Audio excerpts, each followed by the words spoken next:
নবীরা IFA final করার হতে চলেছে, তো কোন দলকে এগিয়ে রাখছো? দুটো দলকে এগিয়ে রাখবো। দুটো দলে ভালো প্লেয়ার আছে, Indian player plus foreign player, দুটো টিমেরই ভালো ভালো প্লেয়ার আছে। এবার দেখার যে এই ট্রফিটা কে কার ঘরে যায়, কেন আইএফএসিল একটা প্রায় 125 বছর সব থেকে পুরোনো লিগ, মানে ট্রফি যদি বলা হয় সেটা হচ্ছে আইএফএসিল। আমরাও খেলেছি, আমরাও লাস্ট 2013-এ আমরা চ্যাম্পিয়নে ছিলাম, যখন মহামেডানে ছিলাম। সঞ্জয় সেনই আমাদের কোচ ছিলেন। তো সেই জায়গায় দাঁড়িয়ে এটুকু বলতে পারি, যে কোনো ক্লাবের কাছে একটা ট্রফি পাওয়া মানে অনেক বড় ব্যাপার। আর খেলা যদি তুমি বলো, এইখানে দুটো টিমের কিন্তু পরীক্ষা। এতদিন যে কটা ম্যাচ খেলেছে অপোনেন্ট অত ভালো ছিল না। এখন দুটো টিমেরই নিজেদের নিজেদের শক্তি এখানে বুঝতে পারবে কে কোন জায়গায় দাঁড়িয়ে আছে। সমর্থকদের ক্ষোভ, ওগুলো পাগলামি, ওই পাগলামিগুলো বন্ধ করতে বলুন। মোহনবাগান আছে বলে আজকে সমর্থক আছে বলে আজকে মোহনবাগান। এগুলো যত তাড়াতাড়ি মিটিয়ে নেবে তত ভালো। প্লেয়ারকে মারা, প্লেয়ারকে চেল্লানো, প্লেয়ারকে ধমকানো, এটা সভ্য সমর্থকদের কাজ নয়। অবভিয়াসলি পড়তেই পারে। একটা প্লেয়ারকে তুমি যদি মনে দুঃখ দাও, সে কি করবে?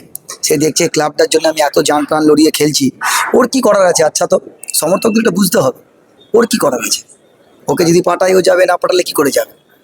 আর প্লেয়াররা খেলবে, এটাই তো স্বাভাবিক। সাপোর্টাররা মাঠে আসবে, এটাই তো হওয়া উচিত।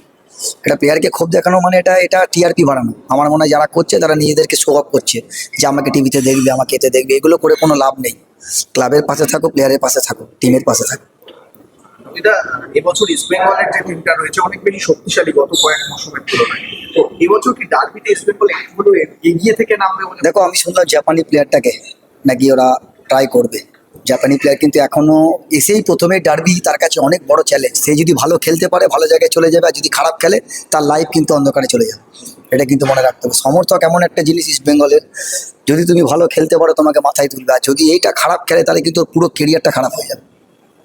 আর 75-এর শিল্ড ফাইনাল ডার্বি, যেখানে মোহনবাগান 5 গোল হজম করেছিল, ইস্ট বেঙ্গলের জন্য একটা ঐতিহাসিক জয়। সেটা কি দুটো টিমকে কোথাও প্রভাব ফেলতে পারে? না না, ওগুলো এখন কেউ এসব ভাবে না। সেই দিনের ম্যাচটাকেই বিচার করে। আর এখনকার তো অনেক ফোকাল টনিক চলে না।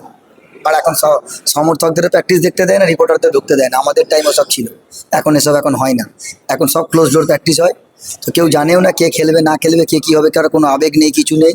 কানে হেডফোন দিচ্ছে, হোটেলে চলে যাচ্ছে, হোটেল থেকে মাঠে আসছে, শেষ। কারোর সঙ্গে কারোর যোগাযোগ নেই। গত কয়েক ম্যাচে মোহনবাগানের যে বিদেশিদের ফিটনেসের উপর বেশ কিছু প্রশ্ন ছিল। না, মোহনবাগান প্লেয়াররা একটু পরে জয়েন করেছে, এটা তো মানতে হবে। আগের যেরকম খেলা তুমি যদি কলকাতা লিগে, কলকাতা লিগ বলছি, যে টুর্নামেন্টটা ওরা খেলেছিল, সেখানে আমার মনে হয় তারা অনেক পরে জয়েন করেছিল, তাই জন্য ওরা ডার্বিটা অতটা ফিট ছিল না। এখন কিন্তু প্রত্যেকটা প্লেয়ার কিন্তু ফিট আছে। আমি বারবার একটা কথা বলছি, দুটো টিমেরই কিন্তু একটা অনেক বড় পরীক্ষা এটা। কেন দুজনকে ভালো ফেস করবে। শেষ প্রশ্ন, এই ডার্বিতে কাকে এগিয়ে রাখছো? অবশ্যই ফুটবলকে এগিয়ে রাখবো আমি। কেন ফুটবল সবাই দেখতে যাব, আগে থেকে কিছু তো বলা যাবে না। Thank you.